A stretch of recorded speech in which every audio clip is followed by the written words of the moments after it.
लो जय और विजय दान सबको, जय और विजय दान सबको। प्रसाद ते दोनों भाई तामस असुर दे दिन पाई। पार्वती पहला काल जय और विजय नाम के दो परमात्मा के द्वारपाल एक बार सनत कुमार प्रभु का दर्शन करने आए, लेकिन इन लोगों ने दर्शन नहीं किया। कभी वो कभार व्यक्ति को पद का अभिमान हो, लेकिन एक बात कहूं, कभी भी व्यक्ति को पद का धन का इनका अभिमान नहीं होता। क्यों? क्योंकि ये आने जाने वाली चीज है, ये बनने बिगड़ने वाली चीज है। एक रस यदि कोई है उसका नाम है परमात्मा। आज तक एक रस कोई चीज रही नहीं है। बड़े बड़े रजवाड़ों के मालिक सारे रजवाड़ों को छोड़ करके खत्म हो गए महाराज, वो खंडर हो गए। देख लो राजस्थान में कितने बड़े बड़े किले हैं, रणथंबोर में जाइए कितना भारी किला है महाराज, कितनी पब्लिक लगी होगी, कितनी लेबर लगी होगी, कितने मिस्त्री लगे होंगे। कभी देखा आप लोग महाराज, तोप के गोले भी जिसको उड़ा नहीं सकते, इतनी भारी चीज बनाने वाले लोग भी मर गए। और वो देखो किले खंडर पड़े हुए केवल निशानी के तौर पर रहे। तुमने चार टाइल लगा ली, वो तरसा चलेगी क्या?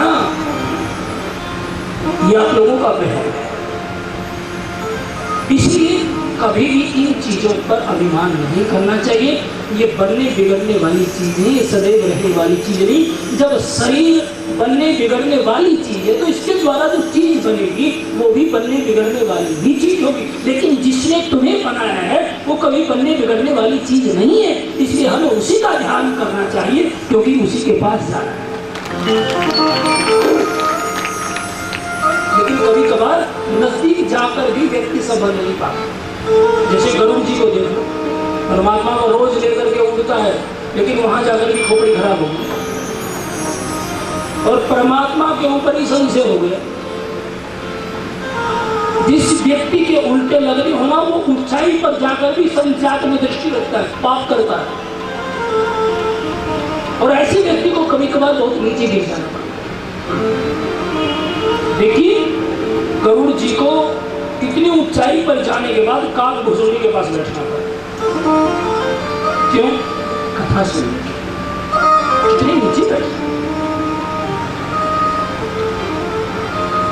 यहां देखिए जय और विजय इतनी ऊंचाई पर पहुंच गए, सनत कुमार मिलने गए। यद्यपि वो हम लोगों के परपड़ दादा है, मानस पुत्र है ब्रह्मा जी, लेकिन उम्र है मात्र 5-5 साल। उनको देख करके भगवान आ जाते मुंह उठा के कहीं बोले। उसने कहा भैया हम छोटे छोटे नहीं है, तेरे परपड़ दादा लगते हैं। नंग धड़क आगे कपड़े पहने नहीं आते, मेरे दादा बनते भागो यहाँ से। उसने कहा भैया चमड़े पे चमड़ा हम नहीं लपेट दे, तुम लोगों का काम होगा, इसलिए हमारी बात मान लो, तुम अपने भगवान से कहो कि हम आए। लेकिन वहां तक तो जाने नहीं दिया, वो घर में भर गए, बगाली महाराज। तो चारों ने श्राप दे दिया कि तुम भगवान के पार्षद बनने लायक नहीं, तुम्हारी बुद्धि तो राक्षसों जैसी है, इसलिए जाओ तुम्हें 3 जन्म राक्षस बनना पड़ेगा। वही जय और विजय 3 जन्म के राक्षस, हिरण्याक्ष और हिरण्यकश्यप, रावण और कुंभकर्ण, और तीसरे जन्म में दंतवक्र और शिशुपाल।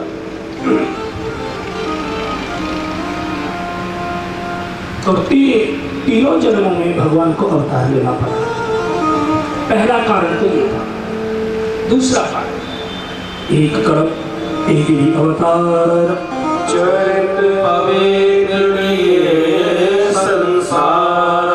एक कलम सुर देख दुखारे, दर्शन सब हारे। दूसरा कारण, एक जलंधर नाम का राक्षस हुआ, जिसके नाम से जालंधर बसा हुआ शहर पंजाब में। एक जलंधर नाम का राक्षस हुआ। उनकी पत्नी का नाम था वृंदा, और वृंदा इतनी उच्च कोटि की पतिव्रता थी और इतनी तपस्वी थी कि जब भगवान उसके सामने प्रकट हुए तो भगवान को भी ये कहना पड़ा कि वृंदा, जब तक तेरा पातिव्रत्य नष्ट नहीं होगा तब तक तेरे पति को कोई नहीं मार सकता। क्या? नहीं मार सकता। लेकिन उसका पति इतना दुष्ट निकला जलंधर कि अपनी पत्नी के बल पर उसने बड़े बड़े राजाओं की, क्या देवताओं की रानियों का भी सील हरण कर, किसी भी देवता का भेष बना करके चला जाता उसका सील भंग कर देता। महाराज एक दिन तो नौबत यहां तक आ गई, वो शंकर बनकर के पार्वती के पास पहुंच गए। क्या? वो शंकर बनकर के पार्वती के पास पहुंच गया, लेकिन पार्वती को देखते ही तो जड़ हो गए। लेकिन पार्वती वहां से चल करके सीधी क्षीर सागर पे आए, विष्णु को डांट लगाई।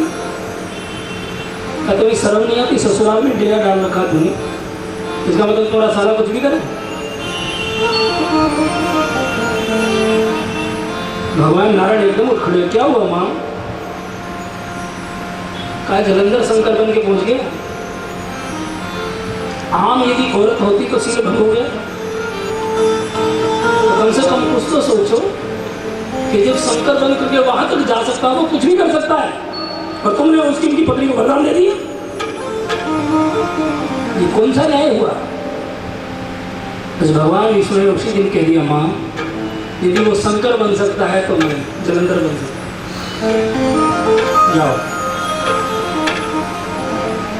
तो वहीं से प्रभु जलंधर बन करके वृंदा के पास पहुंचे, उसका पातिव्रत्य भंग किया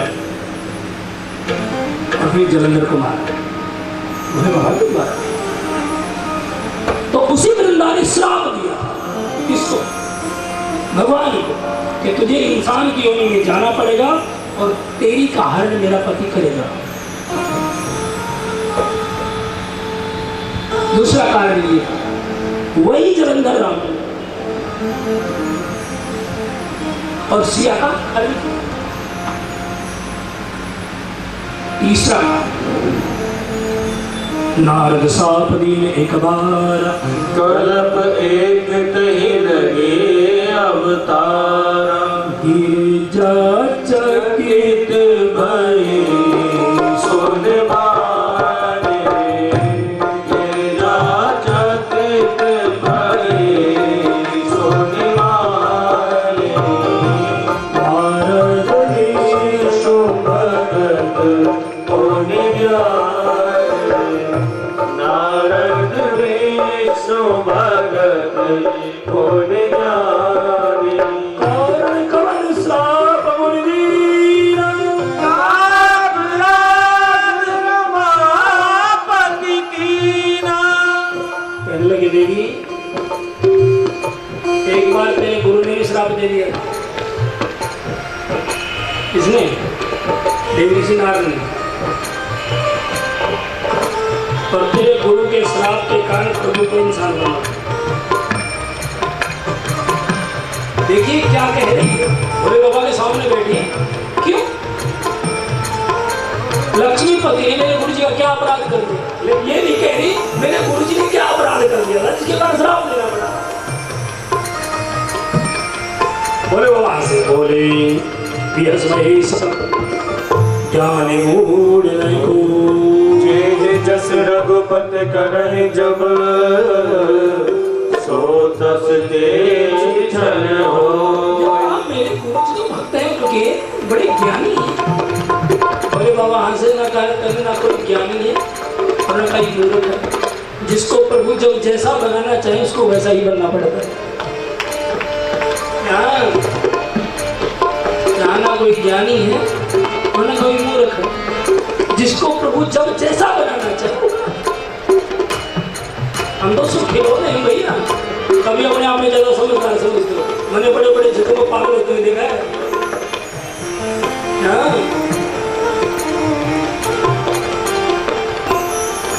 हाँ? चंडीगढ़ में गया मैं एक बार, दोनों पति पत्नी झट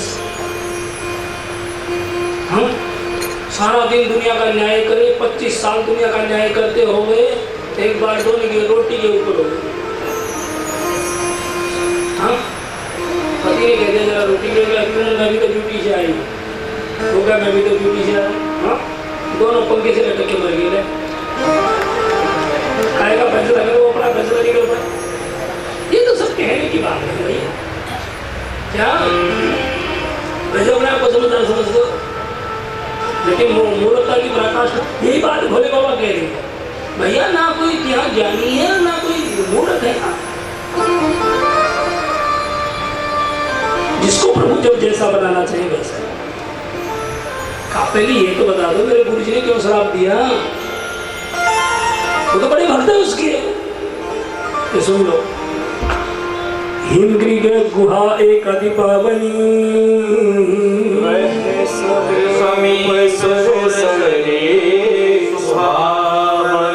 आश्रम परम पुनीत सुहावा, आश्रम परम पुनीत सुहावा, देख देव से मन अद्भावा, जलशैल सरी विपद विभाग, भयो रमावती पद अनुराग, सुमरत हरि श्राप गतिमान, सहज विमल वरदाई समाधि।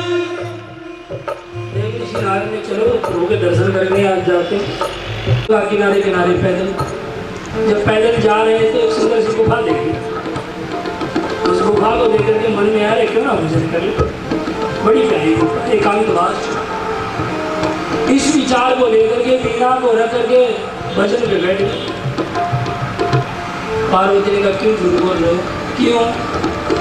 मेरे गुरु जी एक जगह बैठ नहीं सकते। क्यों? उन्होंने तो श्राप है दक्ष का कि कभी एक जगह बैठ ही नहीं सकते।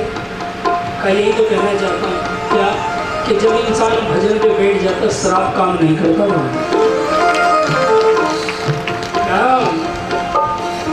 यहाँ जैसे अपने टोने टोटकों में लोग लगे रहते हैं ना, और अपने राजस्थान में कुछ जगह देखता हूँ क्या। लेकिन एक बात कहूँ, जब व्यक्ति भजन पे लग जाता है, कथा में लग जाता है, ये टोने टोट के घरे घाये हो जाते हैं, नहीं काम करते। और यदि तुम्हारे ऊपर हो रहा है तो तुम भजन नहीं करते। यदि टोना टोटका तुम्हारे ऊपर काम कर रहा है तो तुम्हारा भजन में कमी है। तुम माला सही फेरते, गुरु मंत्र को सही नहीं जप रहे हो, तुम्हारे जाप में कमी है। गड़बड़ है तुम्हारे जाप में। नहीं तो देवाधीनम जगत सर्वम मंत्राधीना च देवता, ये सारा जगत देवताओं के अधीन है और वो देवता मंत्रों के अधीन। क्या ये सारा जगत, तुम्हारा शरीर ये देवताओं के अधीन है।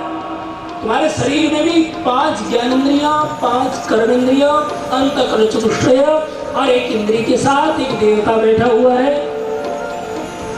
और यदि उस देवता को अपने कब्जे में करना है तो मंत्र जाप।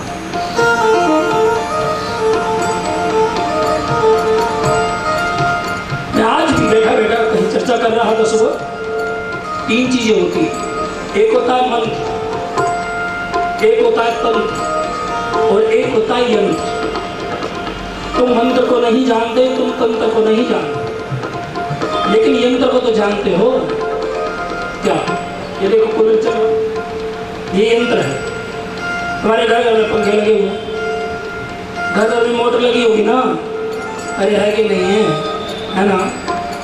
जब उस मोटर का बटन दबाते तो घूमती है ना, क्या करती है वो? घूमती, नीचे का पानी ऊपर टंकी कर दिया है ना। और जब टंकी भर जाती है तो फिर सारा काम कर सकते हो नहीं कर सकते हो? नहा सकते हो, उस पानी को पी सकते हो, बर्तन धो सकते हो, चाय बना सकते हो, बेटे को नहला सकते हो, पति को नहला सकते हो, कपड़े धो सकते हो, पोछा मार सकते कर सकते हो। लेकिन कब?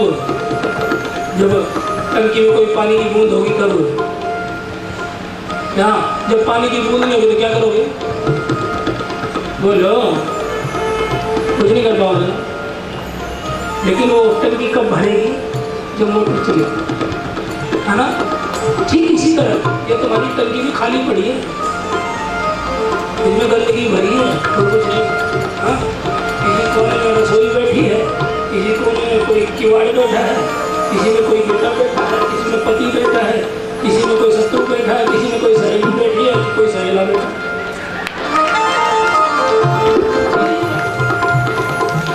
ये गंदगी इकट्ठी कर रखी है। क्यों?